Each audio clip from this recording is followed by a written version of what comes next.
Hello everyone. Now we are going to see about the facial recognition authentication using OpenCV. In this concept, we are going to see the Installation process of PyCharm. libraries used in it. The libraries which are used in the PyCharm.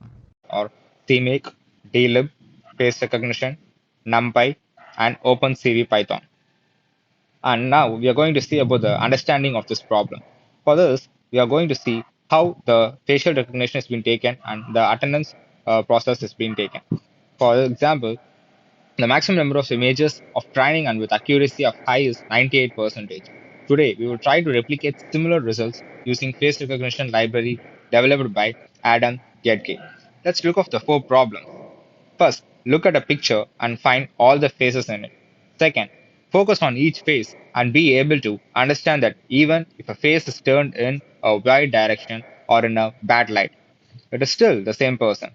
Third, be able to pick out unique features of the face that you can use to tell it apart from other people, like how big the eyes are, how long the face is, etc. Finally, compare the unique features of that face to all the people you already know to determine the person's name. Now, we are going to see how the face recognition is done. First step is for importing. First, we will import the relevant libraries. The process of recognition can be divided in three steps. The first step is loading images and converting to RGB. The first recognition package consists of a load image function that loads the image. Once the imported, the image has to be converted to RGB. Step 2 is find faces location and encoding. In this second step, we will use the true functionality of the face recognition library. First, we will find the faces in our image. This is doing using HOG, histogram of oriented gradient. Once we have the face, we are wrapped to remove unwanted rotation. The image is speeded up to a pretend neutral network that outputs 128 measurements. And now the third step is compare faces and find distances. Once we have the encoding for both faces, then we can compare these 128 measurements of these two faces, find similarity. This is helpful particularly when there are multiple faces to detect from. Let's try with another testing image. Attendance project. Now using this method we have seen above, we will develop an attendance system where the user is automatically logged when they are detected in the camera. And we need to import the images. For example, in import, same face recognition dot load image file function is to import our images. And next is compute encoding.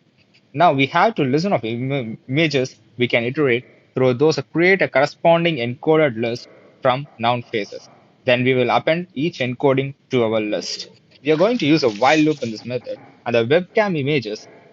First, we will read the image from the webcam and then resize it to quarter the size. This is done to increase the speed of the system. Even though the image being used is one-fourth of the original, we will still use the original size while displaying. Next, we will convert it to RGB. Next, we need to find the matches in it and marking attendance. Once the match is found, the attendance will be marked automatically. While taking the attendance based on the index value, we can determine the name of the person and display it on the original name. And the name will be automatically get updated in the attendance sheet with the time of check-in. And in this code, we have given the code according to that the attendance will be taken only once when the person's image is available. If the person's image is got for the second time, the attendance will not be considered. And hence this is the end of the facial recognition authentication using OpenCV. Thank you.